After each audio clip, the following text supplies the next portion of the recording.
നമസ്കാരം. വേദാംഗ ജ്യോതിഷത്തിലെ അമൂല്യമായ അറിവുകളും ആധ്യാത്മിക ജ്ഞാന ഉപദേശങ്ങളും പകർന്നു തരുന്ന പ്രശാന്തം ആസ്ട്രോ ചാനലിലേക്ക് ഏവർക്കും സ്വാഗതം. ഈ ചാനൽ ഇതുവരെയും സബ്സ്ക്രൈബ് ചെയ്യാത്തവർ ഇപ്പോൾ തന്നെ സബ്സ്ക്രൈബ് ചെയ്യുക. നോട്ടിഫിക്കേഷൻ ലഭിക്കുന്നതിനായി ബെൽ ബട്ടൺ അമർത്തുമല്ലോ. ഒപ്പം ചാനൽ ലൈക്ക് ചെയ്യുക, ഷെയർ ചെയ്യുക, കമൻറ്റ് ചെയ്യുക. കൊല്ലവർഷം 1200 ആണ്ടിലെ ചിങ്ങ സംക്രമം പൂരാടം നക്ഷത്രത്തിലാണ്. ചിങ്ങം 1-ാം തീയതിയിലെ ഗ്രഹനില അനുസരിച്ച് ഇടവം രാശിയിൽ സർവേശ്വരകാരകനായ വ്യാഴവും കുജനും ഗുളികനും, ചിങ്ങം രാശിയിൽ ആദിത്യനും ബുധനും ശുക്രനും, കന്നിയിൽ ശിഖിയും, ധനുരാശിയിൽ ചന്ദ്രനും, കുംഭത്തിൽ ശനിയും, മീനം രാശിയിൽ രാഹുവും സ്ഥിതി ചെയ്യുന്നു. ഭരണി നക്ഷത്രത്തിൽ ജനിച്ചവർക്ക് ചിങ്ങമാസം ഗുണദോഷ സമ്മിശ്രമായിരിക്കും. ഈ നക്ഷത്രക്കാർക്ക് കർമ്മ മേഖലയിൽ ഉത്തരവാദിത്തങ്ങൾ വർദ്ധിക്കും. ജോലിത്തിരക്ക് കൂടുവാനുള്ള സാധ്യതകളും കാണുന്നുണ്ട്. ഈ നക്ഷത്രക്കാർ എതിർപ്പുകളെ നയപരമായി നേരിട്ട് മുന്നോട്ട് നീങ്ങുന്നതാണ്. എന്നാൽ പ്രവർത്തന മേഖലകളിലുള്ള അനാവശ്യ ഇടപെടലുകളും ഭാഷണങ്ങളും നിയന്ത്രിച്ചു നിർത്തുവാൻ പരമാവധി പരിശ്രമിക്കേണ്ടതാണ്.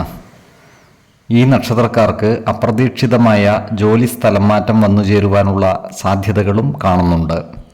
അതുപോലെ അലസമായ ചില പ്രവൃത്തികൾ കാരണം ചില സ്ഥാനമാനങ്ങൾ നഷ്ടപ്പെടുവാനുള്ള സാധ്യതകളുമുണ്ട്. അതിനാൽ അലസത വെടിഞ്ഞ് ഊർജ്ജസ്വലതയോടുകൂടി പ്രവർത്തിച്ചു മുന്നോട്ട് നീങ്ങുവാൻ പരിശ്രമിക്കേണ്ടതുമാണ്. ഈ നക്ഷത്രക്കാർ അയൽക്കാരുമായി ചില്ലറ വാക്കുതർക്കങ്ങളിൽ ഏർപ്പെടുവാനുള്ള സാധ്യതകളും കാണുന്നുണ്ട്. അതിനാൽ അത്തരം സന്ദർഭങ്ങളിൽ ആത്മസംയമനം പാലിച്ചു മുന്നോട്ട് നീങ്ങുവാൻ പ്രത്യേകം ശ്രദ്ധിക്കേണ്ടതാണ്. ഈ നക്ഷത്രക്കാരായ കർഷകർക്ക് അനുകൂലമായ കാലമാണ്. കാർഷിക മേഖലയിൽ നൂതന സാങ്കേതിക വിദ്യകളുടെ സഹായത്തോടുകൂടി പുതിയ പല കൃഷിരീതികളും നടപ്പിലാക്കുന്നതിന് ഇവർ പരിശ്രമിക്കുന്നതുമായിരിക്കും. ആരോഗ്യകാര്യങ്ങളിൽ ഈ നക്ഷത്രക്കാർ ഒരു പ്രത്യേക ശ്രദ്ധ പതിപ്പിക്കേണ്ടതുമാണ്. ജീവിതശൈലീ രോഗമുള്ളവർ ആഹാര നിയന്ത്രണം ശീലിക്കുകയും യോഗ പോലുള്ള ചെറു വ്യായാമ രീതികൾ പരിശീലിക്കുന്നതും ഗുണകരമായിരിക്കും.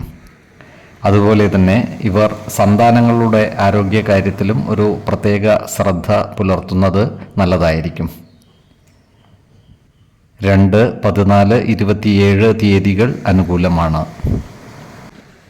ഈ നക്ഷത്രക്കാർ ജനിച്ച സമയത്തെ അടിസ്ഥാനമാക്കിയുള്ള ജാതകത്തിലെ ലഗ്ന രാശിയുടെയും ലഗ്ന അധിപന്റെയും സ്ഥിതിയും ശുഭ പാപ ഭാവങ്ങളുടെ സ്ഥിതിയും ഓരോ രാശിയിലെയും ഗ്രഹങ്ങളുടെ സ്ഥിതിയും അനുസരിച്ച് ഇവരുടെ പൊതുഫലത്തിൽ ഏറ്റക്കുറച്ചിലുകൾ ഉണ്ടാകുവാനിടയുണ്ട്.